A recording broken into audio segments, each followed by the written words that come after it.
Yo tout le monde, j'espère que vous allez bien, j'espère que vous avez la pêche, j'espère que vous avez la patate, j'espère que vous avez envie de défoncer tout sur les marchés.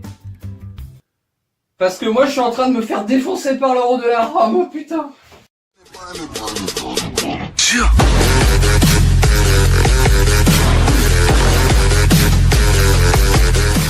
Je sais pas comment démarrer une vidéo putain, je sais pas, faire me donner une intro, quelque chose, parce que là il y a...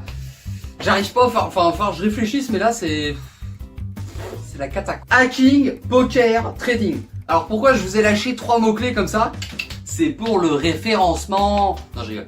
En fait c'est simple, dans cette vidéo j'avais envie de vous parler un petit peu de pas mon histoire parce que c'est pas exactement mon... Enfin...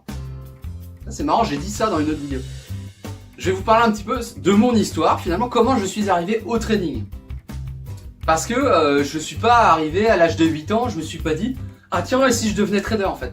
À l'âge de 8 ans je faisais des cabanes. Alors hacking pourquoi? Parce qu'en fait quand j'ai débuté au départ, quand j'étais jeune, quand j'avais 15-16 ans, j'aimais bien l'informatique, j'ai même appris à coder avant mon bac. Et j'ai fait des études d'informatique, j'ai même voilà j'ai des études là-dedans, j'ai travaillé là-dedans en tant que salarié, tout ça, bref. Ça on s'en bat les couilles. Et pourquoi je vous dis hacking? Parce qu'en fait moi à l'époque quand j'étais petit, je traînais sur des forums, hackforum.net je crois, un truc comme ça. Je traînais sur des forums de hacking où en fait c'est des forums un peu bizarres de geeks. Des gens qui ont plein de boutons, mais qui s'y connaissent en informatique et pour dans le but de... Alors pas forcément faire du mal aux gens en tout cas, mais c'était des forums sympas où on apprenait à comment faire de l'argent sur internet, comment hacker un PC, comment hacker un compte Facebook, enfin bref. Bon il n'y avait pas Facebook moi à l'époque mais... quoique, peut-être que si. Mais moi à l'époque j'hackais plutôt les comptes Steam. Donc en fait les premières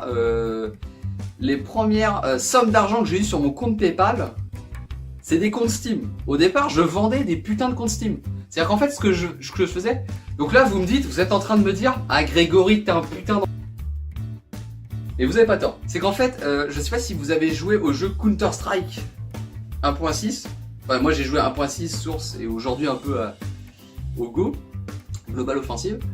Et en fait moi je détestais les cheaters, je détestais les mecs qui trichaient. Vous voyez, en fait c'est un jeu où genre, le but c'est de tirer sur des gens.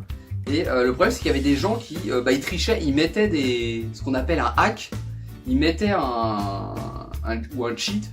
Et en gros ils étaient invincibles les mecs, c'est-à-dire que tu jouais contre eux, ils étaient invincibles, tu pouvais pas jouer contre eux, c'était pas possible. Et les gens comme moi qui jouaient sérieusement, enfin qui jouaient, ils s'amusaient plus. Et en fait ce que j'ai fait pour avoir de l'argent comme ça sur internet quand j'ai débuté, c'est que j'ai mis une vidéo sur YouTube d'un cheat, ouais ça s'appelait un cheat à l'époque, où j'explique grâce à ce cheat vous allez pouvoir voir les ennemis au loin et tout ça. Donc les mecs, tous les mecs, ah ouais putain ça a l'air trop bien son truc.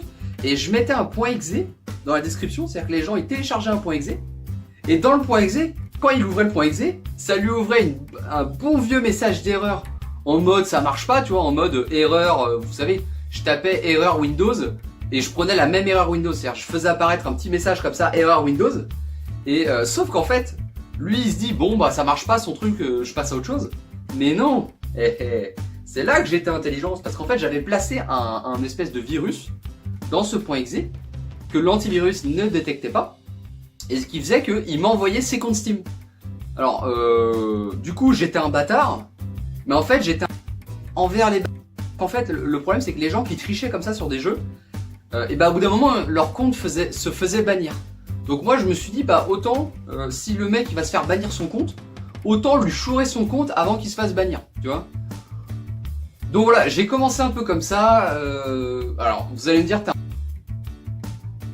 peut-être, vous pensez ce que vous voulez, mais en tout cas, j'ai commencé comme ça.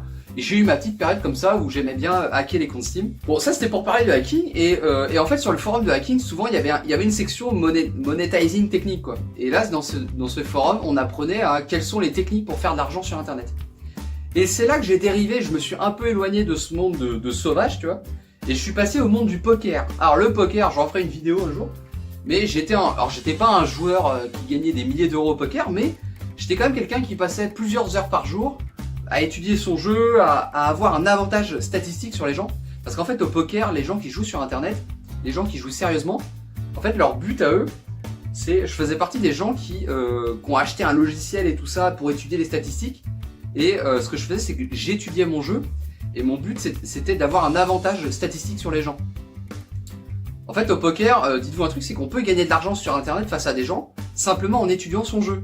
C'est-à-dire qu'en fait, si vous êtes plus malin que les autres, si vous prenez des décisions plus rentables mathématiquement, vous pouvez gagner de l'argent. Donc moi, quand on m'a expliqué ça, quand j'ai compris ça au poker, bah je me suis dit, attends, je peux gagner de l'argent contre des gens qui jouent leur argent. Moi, je trouvais ça stylé, quoi. Donc du coup, bah voilà, j'ai étudié le poker et tout ça, j'avais un pote qui était dedans aussi. Je jouais sur Winamax, j'ai joué sur Party Poker et tout ça. Et voilà, du coup, j'ai étudié quand même pendant pas mal d'années ce jeu sans risquer trop d'argent, si vous voulez. J'ai dû gagner, j'avais monté un compte de 50 € à 300 en jouant des dizaines de milliers de mains. Donc là, vous allez me dire, ouais, c'est pas énorme, mais en tout, j'ai dû faire plus de 100 000 mains au poker, peut-être 150 000, 200 000. Donc ça reste ok, j'y ai passé du temps, mais voilà. Et en fait, j'ai arrêté pourquoi ? Parce que le poker, c'est un jeu, j'en reparlerai dans une autre vidéo, mais là, j'abrège. En fait, le poker, c'est un jeu où donc vous pouvez avoir un avantage statistique sur les gens, mais c'est un jeu qui est hyper prise de tête parce qu'en fait, il faut jouer au minimum 2 heures par jour, voire même plus, pour lisser la variance. Alors quand je dis ça, c'est pour votre culture, lisser la variance, c'est quoi ?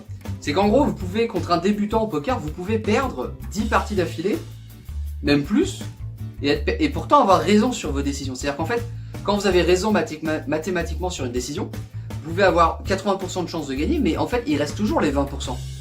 Et les 20%, le problème, c'est que des fois, il y a des joueurs de poker, comme tous les joueurs de poker, et ils tombent souvent sur le mauvais côté de la statistique. Donc là, je vous dis 80%, mais les décisions, souvent au poker, elles ont peut-être 60-40, des fois c'est 55-45. Et on peut tomber comme ça, enchaîner les pertes. Et donc la courbe de gain, elle est comme ça, puis d'un coup enchaîner les pertes, parce que même si la décision était rentable, là on est sur un coup, voilà, on n'a pas de chance, on tombe sur le mauvais côté de la variance, en gros. Et on peut rien faire contre ça, tu vois. Et en fait, la seule chose qu'on peut faire, c'est jouer beaucoup pour lisser ça. C'est-à-dire qu'à long terme, on est gagnant. Et en fait, à long terme, on est gagnant, donc le but, c'est de jouer beaucoup pour lisser ça. Et le problème, c'est que moi, à cause du boulot, et même le sport et tout ce que je faisais à côté, en fait, j'avais pas le temps de faire tout ça. J'arrivais pas à me concentrer et dans mon boulot, et faire du poker, et avoir des amis, et passer du temps et tout ça, et faire mon sport. Enfin, j'arrivais pas à...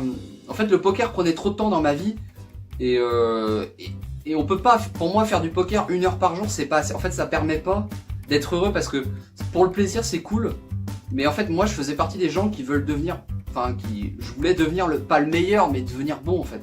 Je voulais dégager un SMIC par exemple au poker, et on peut pas le devenir bon si on joue pas 2, 3, 4 heures par jour en fait, voire même plus. Donc du coup en fait j'ai arrêté le poker, et à l'époque moi je traînais sur Poker Academy. Et sur Poker Academy, il y a Nicolas Lavallée qui existe toujours quelque part, je sais pas, il était chez IVT, et puis il est parti je sais pas où. À l'époque, Nicolas Lavallée était, il était modérateur sur Poker Academy. Ah, j'ai les yeux qui... Et en fait, je suis passé au trading comment ? C'est-à-dire que Nicolas Lavallée, qui était modérateur sur Poker Academy, lui, il est passé au trading, et il a fondé le site Trader Academy. Et donc, je suis passé là-dessus, sur le site Trader Academy, c'est-à-dire que lui, il était déjà modérateur sur Poker Academy, et il avait fait un sujet en mode, tiens, découvrez le trading, tout ça. Et je pense que lui, il a fait les mêmes conclusions que moi, qui étaient que, et c'est pour ça que je suis passé au trading, c'est qu'en fait, le trading, j'ai retrouvé un peu les avantages que j'avais au poker, ça veut dire le fait d'avoir un avantage statistique sur les choses, mais sans passer 3 heures par jour. Alors en fait, en trading, on y passe quand même du temps, j'y passe quand même du temps, mine de rien, mais au poker, c'est full stress. C'est-à-dire qu'au poker, tu joues tout le temps, tu cliques, tu fais 3 clics à la seconde. Enfin, c'est hyper stressant, tu joues plusieurs tables d'affilée, enfin, c'est stressant au bout d'un moment, et faire ça 2 heures par jour, c'est intenable, quoi. C'est vraiment, enfin, c'est tenable, mais c'est chaud, quoi. Alors que le trading, je me disais, tiens, il y a juste besoin d'acheter au bon moment, de vendre au bon moment. En réalité, c'est 2 clics. 2 clics par jour suffisait à être gagnant. Et bon, en final, je me suis rendu compte que c'est pas vraiment ça, enfin, c'est presque ça, mais en fait, le trading prend plus de temps. En fait, le poker, c'est que, en fait, au poker, en à peine 2 semaines, vous pouvez commencer à battre, même 1 mois, vous pouvez commencer à battre des mauvais joueurs. Au trading, en fait, c'est pas pareil, parce que c'est un jeu où vous affrontez tout de suite le big boss, le marché. Mais par contre, je me suis dit un truc, et c'est ça qui est génial en trading, c'est qu'une fois que vous avez réussi à le battre, le big boss, pendant plusieurs jours, après plusieurs semaines, et après plusieurs mois, et après plusieurs années, et ben en fait vous le battez indéfiniment, et vous le battrez pour toujours.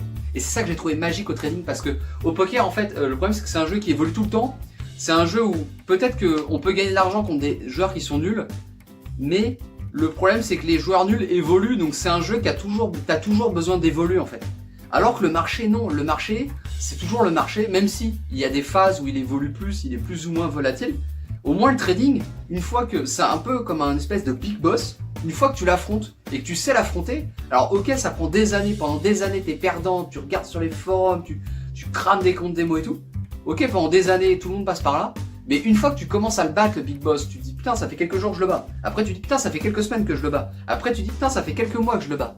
Et bah à force comme ça tu commences à le battre, et bah tu commences à avoir confiance, et tu commences à comprendre comment le battre, très souvent en fait. Bon bref, si t'as aimé cette vidéo, n'hésite pas à like, n'hésite pas à partager, n'hésite pas à like et partager, n'hésite pas aussi à like et partager. Et j'ai oublié de te dire, n'hésite pas à like et partager. Non, je rigole. Et passez une bonne journée. Non, ça c'est nul. Passez une bonne journée. Ciao!